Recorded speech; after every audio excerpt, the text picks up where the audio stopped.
2 minutes pour comprendre aujourd'hui les intoxications au CO. Avec moi en duplex, le docteur Thierry Lemoine, vous êtes généraliste à Nevers. Avec l'hiver, on voit revenir ces intoxications au CO qui, dans pas mal de cas, sont mortelles.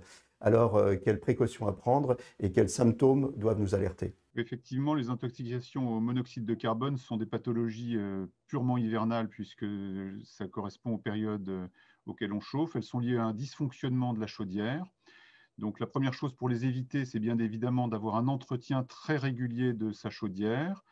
La seconde chose, c'est d'aérer régulièrement son logement, même s'il fait froid dehors. C'est valable également pour la Covid, on peut en profiter.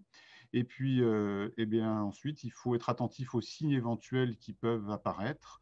Le premier signe qui va apparaître, ce sont des maux de tête qui résistent au paracétamol et aux traitements classiques. Et puis viennent ensuite des nausées, voire des vomissements, pour finalement arriver jusqu'au malaise.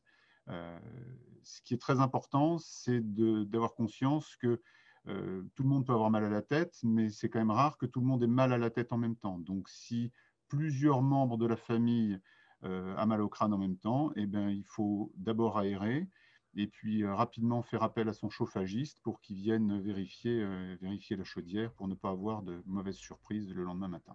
Surtout, le mauvais réflexe à avoir, c'est de se dire: «Oh, on n'est pas bien, on va se coucher et on verra demain». Tout à fait, tout à fait. On va se coucher, on verra demain. Et le lendemain matin, ben, on ne se réveille pas.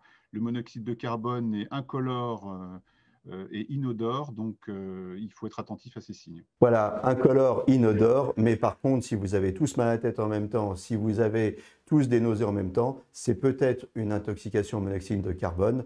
Dans ces cas-là, on ouvre la fenêtre immédiatement et on appelle les secours. À bientôt. Nos émissions vous plaisent, alors aidez-nous à faire grandir la chaîne. Pour parler santé au plus grand nombre, partagez, likez, abonnez-vous.